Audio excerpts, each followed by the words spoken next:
अस्सलाम वालेकुम, welcome back to my YouTube channel computer programmer. Code का लेक्चर नंबर 3 है ये, और इस लेक्चर में हम बात करेंगे किस तरीके से हम असेंबली लैंग्वेज के अंदर एरे बना सकते हैं, और किस तरीके से अगर हमारे पास एक वेरिएबल है जिसका साइज 1 बाइट है, उसको हम किस तरीके से 2 बाइट रजिस्टर के अंदर मूव करवा सकते हैं। यहाँ अगर हमारे पास एक वेरिएबल है जिसका साइज 2 बाइट है, उसको हम किस तरीके से 1 बाइट के अंदर मूव करवा सकते हैं। तो चलिए शुरू करते हैं। तो सबसे पहले हम देखते हैं कि अगर आपको याद हो, जस्ट लाइक कि हमने प्रीवियस वीडियो में वेरिएबल को डिक्लेयर करना सीखा था। तो उसके अंदर हमने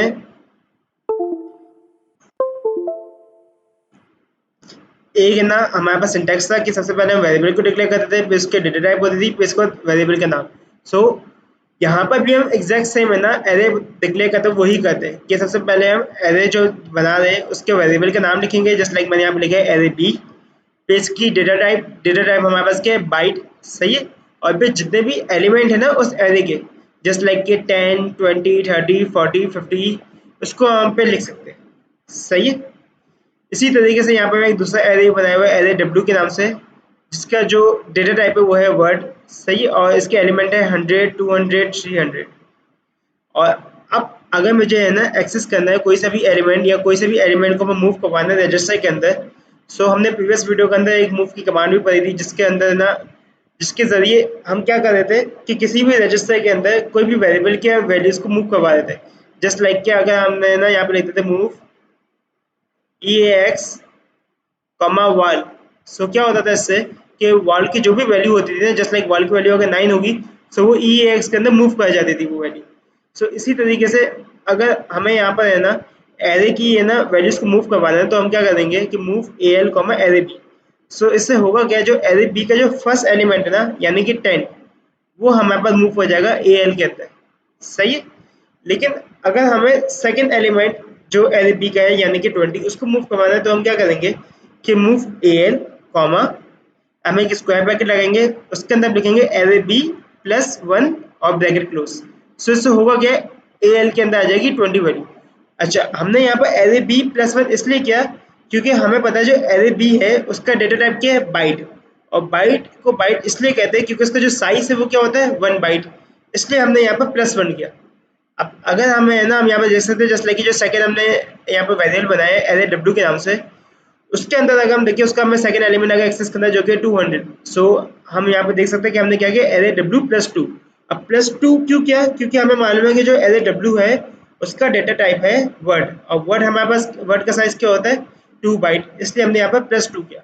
अब अगर हमें यहाँ पर एरे डब्ल्यू का जो थर्ड एलिमेंट 300, उसको अगर मूव करवाना था हमें एल के अंदर, तो हम क्या करते हैं, एरे डब्ल्यू प्लस, यहाँ पर हो जाता है हमारे पास 4। सही। इसी तरीके से अगर लेट सपोज करते हैं हम कि एरे डब्ल्यू प्लस जो इसका जो साइज है, डेटा टाइप है, वो हमारे पास वर्ड नहीं होता, वो होता है हमारे पास डी वर्ड। तो अब हमारे पास क्या होता है, अगर हमें 200 अब हमें ए एल में स्टोर करवाना था, तो हमारे पास क्या कमांड लिखते हैं हम लोग पे, मूव ए एक्स कॉमा, अब हमें पता है कि एरे डब्ल्यू जो है उसका साइज अब वर्ड नहीं है, उसका साइज हो गया हमारे पास डी वर्ड। तो इसलिए हम यहाँ पे क्या प्लस करेंगे, फर्स्ट एलिमेंट को एक्सेस करने के लिए कुछ प्लस नहीं करते, सेकंड एलिमेंट को एक्सेस करना है तो जो साइज है वो प्लस कर दो, मतलब कि डी वर्ड है तो डी वर्ड हमारे पास 4 बाइट को, तो प्लस कर दो 4। सिंपल। सो यहाँ पर ए एल होगा, ये ए एल है। सही है। सो इस तरीके से हमारे पास, सॉरी ये ए एक्स ही होगा, क्योंकि ये हमारे पास जो एल ए डब्ल्यू है वो हमारे पास हो जाएगा ई ए एक्स में स्टोर होगा, बल्कि क्योंकि अब वो उसकी डेटा टाइप क्या हो गया हमारे पास, डी वर्ड। और डी वर्ड के लिए हमें क्या चाहिए होता है, रजिस्टर जो 4 बाइट को स्टोर करता है, और ई एक्स हमारे पास रजिस्टर है जो 32 बिट्स को स्टोर कर सकते हैं आसानी से। सो अब हम देखते हैं किस तरीके से हम किसी भी वेरिएबल को का एड्रेस जो है वो हम किस तरीके से रजिस्टर में स्टोर करवा सकते हैं। जस्ट लाइक कि अगर हमने यहाँ पर एक है ना एक वेरिएबल बनाया है, सही है, जिसका नाम है बी वॉल। सही है। और जो इसकी डेटा टाइप के हमारे बाइट। अब ये रजिस्टर मेमोरी में कहीं ना कहीं लोकेशन पे स्टोर हुआ होगा जिसका कुछ ना कुछ एड्रेस होगा, ये बात हमें मालूम है। सही है। अब इस एड्रेस को अगर हमें स्टोर करवाना है रजिस्टर के अंदर, तो हम किस तरीके से स्टोर करवा सकते हैं, मूव ई एस आई।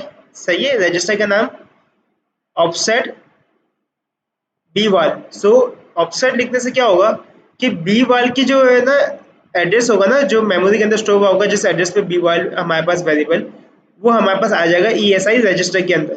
सब देख सकते हैं यहाँ पे जस्ट लाइक कि B1 हमारे पास एक वेरिएबल हमने पहले से बनाया हुआ था। अब B1 का जो एड्रेस है वो हमारे पास आ गया ESI मेमोरी के अंदर, जो कि हमारे पास 00404000। सही।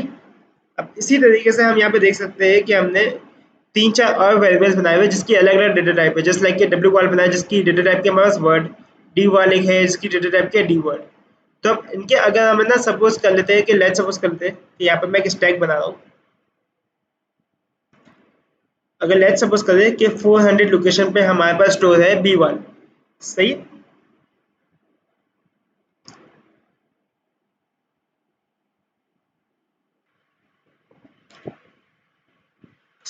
अब हमें बताएं कि जो बी वाल है उसकी डेटा टाइप क्या है बाइट। वो उसका साइज क्या होगा 1 बाइट। सही। यहाँ पर हमारे पास बी वाल जो स्टोर होगा वो 40 से लेकर 401 तक स्टोर होगा। अब हमारे पास जो नेक्स्ट हमने जो डेटा यहाँ पर वेरिएबल डिक्लेयर किया उसका नाम क्या है डब्ल्यू वाल। अब जो डब्ल्यू वाल है वो हमारे पास स्टोर हो जाएगा 401 पे। अब अगर मैं यहाँ पर ऑफसेट डब्ल्यू वाल करूँगा, अगर बी वाल की वैल्यू हमारे पास 400 है, ऑफसेट डब्ल्यू वाल की वैल्यू क्या हो जाएगा हमारे पास 401। सही है। लेकिन 401 हमें पता है कि इसका डेटा टाइप क्या वर्ड, और वर्ड के क्या साइज का होता है 2 बाइट। 401 से लेकर कहाँ तक स्टोर होगा 403 तक हमारे पास स्टोर हो जाएगा डब्ल्यू वाल। इसका मतलब ये हुआ कि डब्ल्यू वाल के बाद जो भी मैं डिक्लेयर करूंगा वेरिएबल उसका साइज जो होगा वो 403 से स्टार्ट होगा। जस्ट लाइक कि मैंने यहाँ पे नेक्स्ट वेरिएबल क्या डिक्लेयर किया हुआ है डी वाल। अब डी वाल जो है वो हमारे पास डेटा टाइप की उसकी डी वर्ड। डी वर्ड हमें मालूम है 4 बाइट का होता है। अब ये स्टोर हो जाएगा 403 से लेकर 407 तक। सही है। अब जो नेक्स्ट वेरिएबल मैं यहाँ पर स्टोर करवाऊंगा, यहाँ पर हम देख सकते हैं कि हमारे पास क्या है वेरिएबल डी वाल 2। अब जो इसका अगर मैं मालूम करूंगा ऑफसेट, तो हमारे पास क्या एड्रेस आएगा 407।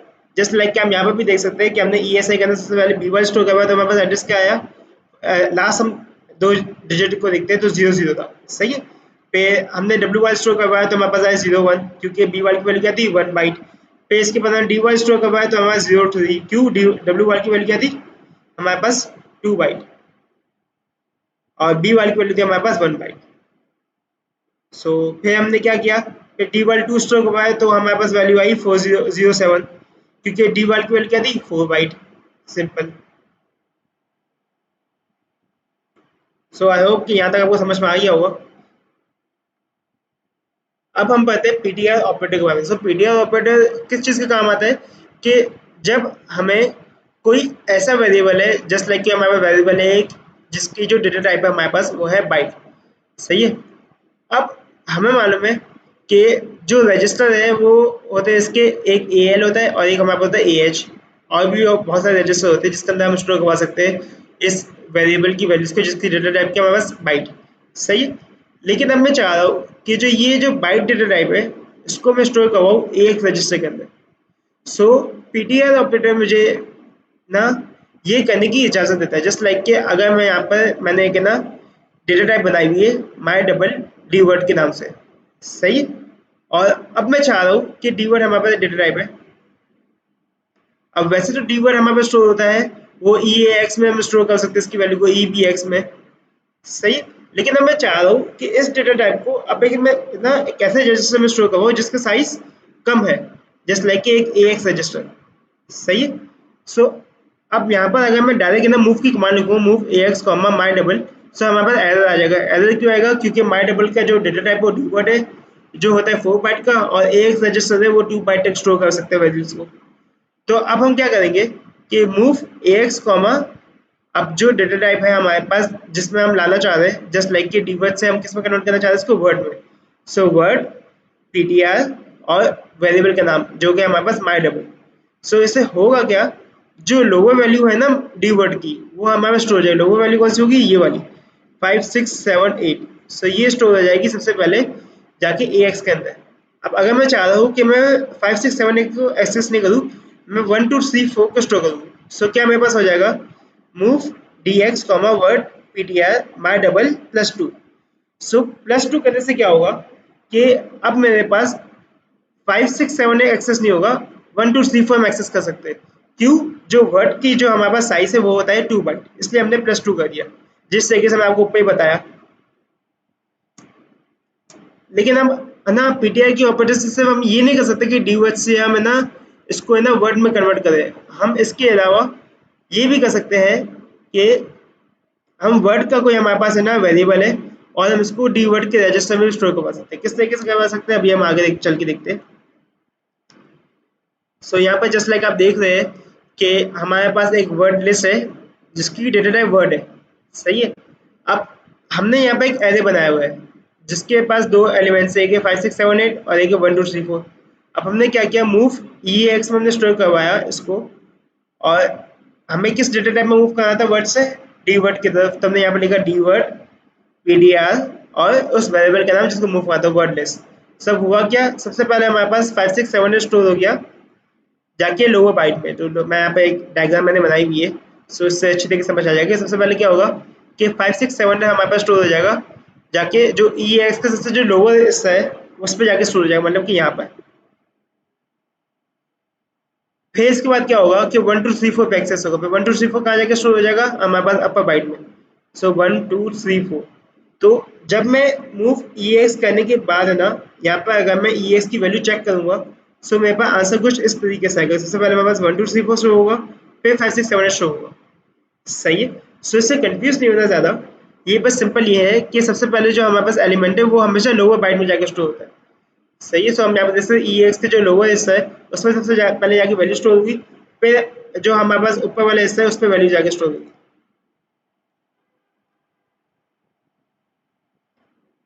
सो यहाँ पर आप देख सकते हैं कि हमारे पास जो ई एक्स रजिस्टर है उसके है ना, अगर मैं इसको डिवाइड करूँ पार्ट्स में, तो हमारे पास एक ई एक्स रजिस्टर होता है वो हमारे पास 32 बाइट्स का होता है, 32 बिट्स का होता है, सॉरी। इसके अलावा हमारे पास ए एक्स रजिस्टर है जो 16 बिट्स का होता है। फिर इसके बाद ए एच रजिस्टर है जो हमारे पास होता है 8 बिट्स का होता है। फिर इसका हमारा ए एल रजिस्टर जो भी 8 बिट्स का होता है। यहाँ पर हम देख सकते हैं जस्ट लाइक कि ये जो पूरा है हमारे पास, ये पूरा हमारे पास होता है ई एक्स रजिस्टर, सही है। अगर मैं इसको डिवाइड करूँ तो इसका जो लोअर हिस्सा होता है वो होता है हमारे पास पूरा ए एक्स रजिस्टर। सो अगर ए एक्स रजिस्टर को भी मैं डिवाइड करूँ दोस्तों में, तो जो इसका जो लोअर हिस्सा होता है वो हमारे पास ए एल रजिस्टर, और इसका जो ऊपर वाला हिस्सा होता है मतलब हायर जो पार्ट होता है तो उसको हम कहते हैं ए एच रजिस्टर, सही। सो अब कुछ प्रैक्टिस क्वेश्चन करते हैं। तो सबसे पहला सवाल हमारे पास है, initialize a double word array consisting of element 8 5 1 2 6। तो ये बेसिकली हमारे पास एक एरे है और हमें क्या करना है, sort the given array in ascending order. Ascending order में हमें सॉर्ट करना है with the help of registers. Use direct offset addressing to access the element. जो हमने ऊपर अभी पढ़ी डायरेक्ट ऑफसेट एड्रेसिंग, तो हमें उससे ना एलिमेंट को एक्सेस करना है। सो हम एलिमेंट को किस तरीके से एक्सेस कर सकते हैं, जस्ट लाइक के है ना, हमने यहाँ पर है ना क्या किया कि सबसे पहले हमने है ना एक एरे बना लिया डीवर्ट के नाम से, जिसके अंदर हमने शो कर दिया 8 5 1 2। यहाँ पर देख सकते हैं सारी वैल्यू आ गई। अब हमने एक और एरे बनाया है जिसके अंदर है ना हम इसको असेंडिंग करके ना स्टोर करते जाएंगे, सही है। तो हमने सबसे पहले क्या किया, ई एक्स में ना मूव कर दिया एरे 8। सो एरे 8 से हमारे पास क्या मतलब हुआ कि इसके अंदर ई एक्स के अंदर कौन सी वैल्यू आ जाएगी हमारे पास, यहाँ पे हमारे पास डेटा टाइप के डी वर्ड हमें मालूम है कितने बिट्स का होता है हमारे पास, 4 बिट्स का। सो एरे 8 लिखने से कौन सी वैल्यू आ जाएगी हमारे पास, 1। सो अभी ई एक्स के अंदर हमारे पास वैल्यू आ गई 1, सही है। अब हमने क्या किया, move array two 0 comma E X. So अब क्या हो जाएगा कि एरे टू 0 है, यानी जो एरे टू का जो फर्स्ट इंडेक्स है, अगर मैं यहाँ पर एरे टू बनाऊँ पूरा, सो यहाँ पे जो हमारे पास जो फर्स्ट इंडेक्स है, यानी कि ये 0 होगा, ये 1 होगा, ये 2 होगा, 3 होगा, 4 होगा। सो एरे टू जो है 0, हम इस तरीके से भी लिख सकते हैं जस्ट लाइक क्या गया ऊपर हमने किस तरीके से लिखा था, वो एक अलग वे था। हम इस तरीके से भी है ना एक्सेस कर सकते हैं किसी भी एलिमेंट को। सो एरे टू 0 है, उसमें हमारे पास स्टोर क्या हो जाएगा, ई एक्स की वैल्यू मतलब कि 1 स्टोर हो जाएगा। तो इसी तरीके से हमने क्या किया, मूव ई एक्स को एरे 12। सो एरे 12 पर कौन सी वैल्यू आ गई, पहले 8 गया था हमारे पास, फिर अब यहाँ पर आ जाएगी एरे 12, यानी कि कौन सा एलिमेंट, ये हमारे पास 0 होगा, ये 4 होगा, ये 8 होगा और ये होगा हमारे पास 12 का। सो ये हो जाएगा 2। सो ये एक्स में हमारे पास आ जाएगा 2। और फिर इसके बाद हमने क्या किया, मूव किया एरे टू 4 पे कॉमा ई एक्स, सही है। सो यहाँ पर हमारे पास स्टोर क्या हो जाएगा, ई एक्स का जो वैल्यू यानी कि 2। तो इसी तरीके से हमने है ना फर्दर इसको सॉल्व कर देंगे। तो आप देख सकते हैं पूरा कोड बहुत आसान है कोड। हमने क्या किया, इसके बाद नेक्स्ट एलिमेंट क्या आ जाएगा हमारे पास, 6 आ जाएगा, सॉरी 5 आएगा। फिर हमारे पास आ जाएगा, अब 5 के बाद हमारे पास कौन सा नेक्स्ट एलिमेंट आएगा, 6 आएगा। फिर इसके बाद हमारे पास लास्ट एलिमेंट जो होगा वो आएगा 8। तो हम यहाँ पे देख सकते हैं कि एरे टू 16 पे हमने क्या स्टोर कर दिया, ई एक्स को, जो कि ई एक्स के अंदर हमारे पास क्या वैल्यू आ गई थी, एरे टू 12, यानी कि 12 पे क्या है हमारे पास यहाँ पर, हम देख सकते हैं कि 12 पे हमारे पास कौन सी वैल्यू है, मूव एरे टू, सॉरी यहाँ पर मूव ई एक्स कॉमा एरे जीरो पे कौन सी वैल्यू है, 8। हम इसको डायरेक्ट ये भी लिख सकते हैं, अगर मैं डायरेक्ट इसको यूं भी लिखूँ जस्ट लाइक हमने ऊपर देखा था कि मूव ई एक्स कॉमा एरे, सो भी हमारे पास ना वैल्यू जाएगी, वो आएगी ई एक्स के अंदर कौन सी, 0, 8, मतलब 8 वैल्यू आ जाएगी, मतलब 0 इंडेक्स पे जो वैल्यू है वो हमारे पास आ जाएगी। सो दोनों वे से आप किसी भी तरीके से कर सकते हैं, जैसे लाइक हमने ऊपर एक तरीका पढ़ा था वो थोड़ा सा अलग था, जिसके अंदर हम प्लस करके है ना आगे जो इतना साइज वो लिखते थे। तो और यहाँ पर हम है ना डायरेक्ट है ना एक एरे की फॉर्म में लिखते थे, जस्ट लाइक हम सी प्लस प्लस लैंग्वेज में करते थे। सो दोनों तरीके आप किसी भी तरीके से कर सकते हैं।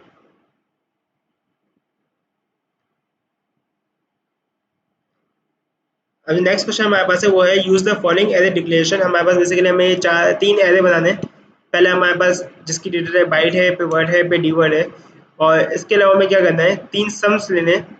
सम वन के अंदर हमें ना एरे जो बाइट है हमारे पास उसका जीरो एलिमेंट को प्लस करना है एरे डब्ल्यू के जीरो एलिमेंट के साथ, और उसके साथ प्लस करना है हमें एरे डी का प्लस जीरो एलिमेंट, मतलब कि हमें बेसिकली इन तीन एलिमेंट्स का पहले सम लेना है, ये तीन एलिमेंट्स। सही है, पे इसके बाद हमें फर्दर ना इन तीन एलिमेंट्स का सम लेना है, पे इन तीन एलिमेंट्स का हमें सम लेना है, और इन एलिमेंट्स को स्टोर कहाँ करना है हमें, इसको स्टोर करना है एस वन में, इसको स्टोर करना है एस टू में, और इसको स्टोर करना है एस थ्री में। सो अब देखते हैं किस तरीके से इसका कोड होगा। तो सबसे पहले मैंने यही किया कि है ना तीन है ना हमने है ना पहले है ना वेरिएबल्स बना लिए, एरे बना लिए, एरे बी के नाम से, एक एरे डब्ल्यू के नाम से, एरे डी के नाम से, और इसके अलावा हमने सम के लिए तीन और वेरिएबल्स बना लिए यहाँ पे S one, S two, S three. तो सबसे पहले है ना हमने ई एक्स के अंदर जीरो मूव कर दिया ताकि कोई गार्बेज वैल्यू ना आ जाए हमारे पास, और इसके बाद हमने यहाँ पे यूज़ किया move Z x. So basically Z x command ना बिल्कुल सेम है ना वही काम कर रही जो हमने अभी पी टी आई कमांड से ऊपर देखा था, कि जो पी टी आई कमांड से हम करते थे ऊपर काम, सही है, वही एग्जैक्ट काम मैंने यहाँ पर मूव जेड एक्स करी है कि है ना हम लोग ई एक्स रजिस्टर के अंदर बेसिकली एक वेरिएबल की वैल्यू स्टोर करें जिसकी डेटा टाइप हमारे पास बाइट है। सो होगा क्या कि ई एक्स रजिस्टर के अंदर से पहले array B zero element store हो जाएगा, मतलब कि 10, सही है। सो यहाँ पर ई एक्स के अंदर हमारे पास स्टोर हो गया है 10। सो पी टी आर रजिस्टर अंदर जस्ट लाइक कि हमें पहले बताना पता था, जस्ट लाइक कि अगर बाइट को हम लोग है ना इसके अंदर कन्वर्ट करें तो मुझे यहाँ पर लिखना पड़ता था पूरा कि है ना डी वर्ड, फिर पी टी आर, और फिर वेरिएबल का नाम। So Z X move Z X use करने से आसानी ये है कि मुझे ये दोनों कमांड लिखनी नहीं पड़ेगी। जस्ट से मुझे मूव जेड एक्स लिखना है, मैं अपनी डेस्टिनेशन बताऊंगा जिसमें मूव करना चाह रहा हूँ, और सोर्स यानी कि सिर्फ अपने वेरिएबल का नाम बता दूंगा एरे बी, और इसके जीरो एलिमेंट, बस दैट्स इट। इसके इसकी इसी तरह से मैंने क्या किया कि यहाँ पर ऐड किया है E X comma D word P T R, यहाँ पर मैं पी टी आई यूज़ किया। सो अब यहाँ पर देख सकते हैं कि पी टी आर में हमें क्या करना पड़ता है, पूरा लिखना पड़ता है जस्ट लाइक कि D word P T are array W zero, सही है। और इसी तरीके से पहले हमने ऐड किया ई एक्स के अंदर एरे डी की वैल्यू। सो यहाँ पर मैंने ना ये पी टी आर और मूव जेड एक्स वाली का मैं इसलिए यूज़ नहीं की क्योंकि ई एक्स और एरे डी का साइज हमें पता है सेम है, क्योंकि एरे डी का जो डेटा टाइप है हमारे पास वो डी वर्ड है, सही है। सो यहाँ पर इन हमारे पास क्या हो गया होगा, अब हमारे पास ऐड हो गया होगा ई एक्स में। सो ई एक्स के अंदर क्या सम आ गया होगा हमारे पास, बेसिकली 10 हो गया होगा, प्लस हो गया होगा, फिर हमारे पास 150, और प्लस हो गया होगा हमारे पास 600। सो इन तीनों का जो भी सम आया होगा वो उसको हमने मूव करवा दिया अपने एस वन के अंदर। सो एस वन और ई एक्स दोनों की डेटा टाइप सेम है जो कि डी वर्ड है हमारे पास। सो अब एस वन के अंदर क्या वैल्यू आ गई होगी हमारे पास, अगर मैं डेसिमल वैल्यू बताऊँ उसकी, सो ये हो गई है हमारे पास 750 और 760। इसी तरीके से हमने है ना ये एस टू पेस को हमने ना कॉल डमलेक्स किया, जिसके अंदर है ना हम देख सकते हैं ई एक्स के अंदर जो वैल्यू आई होगी वो 760 आई होगी। मैंने यहाँ पे आउटपुट अटैच नहीं किया है, लेकिन आप इस कोड को चला के देख सकते हैं अपने पास पे। ये पे इसी तरीके से मैंने वापस से ना मूव ई एक्स के अंदर जीरो वैल्यू की है, और ये सारा काम किया मैंने पे एस टू के लिए, सही है। और सेम वही काम मैंने यहाँ पे रिपीट किया है यहाँ पर S3 के लिए, जिसके अंदर ना मैंने यहाँ पे ना वैल्यू मूव करवा दी सारी। यहाँ पे ये S2 होगा, S2 के अंदर मूव होगी वैल्यू, और यहाँ पे S3 के अंदर ये वैल्यू सारी मूव हो जाएगी।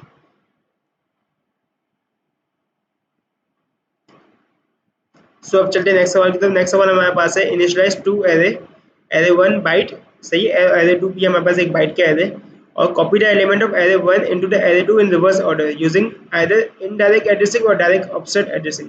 सो हम कोई सी भी एड्रेसिंग यूज कर सकते हैं यहाँ पर। सो यहाँ पर सबसे पहले मैंने यही किया कि दो एरे बना लिए, एक एरे 1 बनाया, एरे 2 बनाया है। फिर इसके बाद करना सिंपल यही है कि हमें मालूम है जो एरे 1 एरे 2 इनकी डेटा टाइप की है बाइट, तो यहाँ पर हम जो रजिस्टर यूज करेंगे वो ऐसे यूज करेंगे कि जो है ना बाइट के हिसाब से हो, जिसके अंदर बाइट की वैल्यू स्टोर हो सके। तो हमने यहाँ पर AL रजिस्टर यूज किया है। सो सबसे पहले मैंने क्या किया, AL के अंदर मैंने मूव करवा दिया एरे 1 प्लस 3, सही। सो मैं जिस तरीके से हमने ऊपर दो तरीके पढ़े थे कि किस तरीके से हम एरे को एक्सेस कर सकते थे, यहाँ पर तीसरा तरीका भी आप देख सकते हैं कि हमने क्या किया कि यहाँ पर हमने ब्रैकेट के अंदर ही है ना दोनों चीज़ें लिख दी। फर्स्ट तरीका हमारे पास क्या था, अगर मैं इसको फर्स्ट तरीके से लिखूँ तो हमारे पास फर्स्ट तरीका क्या था कि जस्ट लाइक पहले हम एरे 1 लिख रहे थे, और यहाँ पर हम अंदर ही है ना एक एनएस की वैल्यू बताते जस्ट लाइक कि हमें एक्सेस क्या हो सकता है थर्ड एलिमेंट, सो हमने लिख देते 3। अब अगर मैं इसको सेकंड तरीके से करूँ, सेकंड तरीका हमारे पास क्या था कि एरे 1 लिखूंगा मैं यहाँ पर, और यहाँ पर कर दूंगा +3, सही। और थर्ड तरीका क्या है कि मैं एक ब्रैकेट के अंदर ही दोनों चीज़ें लिख दूँ, जस्ट लाइक कि एरे 1 और +3, ये ब्रैकेट के अंदर ही लिख दूँ मैं। सो तीनों तरीके में से कोई सा भी तरीका आप यूज़ कर सकते हैं।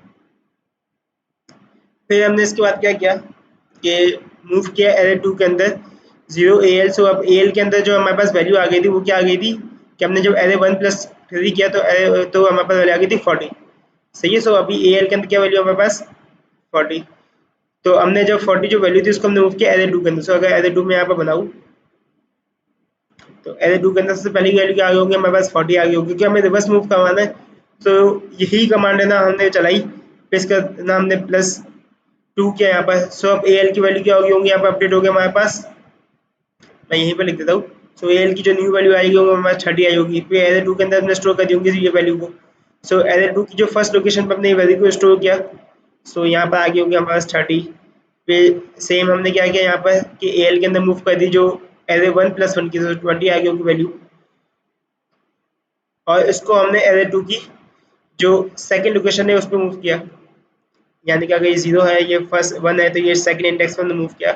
सो 20 आ गया, फिर एंड एंड हमारे पास 10 आ गया। सो इस तरीके से हम देख सकते हैं जो एरे 2 है वो बिल्कुल रिवर्स है एरे 1 का। एरे 1 अगर देखें हमारे पास तो आ रहा है 10 20 30 40, और एरे 2 हमारे पास क्या आ रहा है 40 30 20 10। सो आई होप कि आपको समझ में आ गया होगा कि किस तरीके से ये सवाल हमने सॉल्व किया है। तो अगर आपको हमारी वीडियो अच्छी लगी तो प्लीज़ लाइक करें, चैनल को सब्सक्राइब करें। अगर कोई कन्फ्यूजन हो कमेंट करके ज़रूर बताइएगा। मिलते हैं नेक्स्ट वीडियो में, तब तक के लिए अल्लाह हाफ़िज़।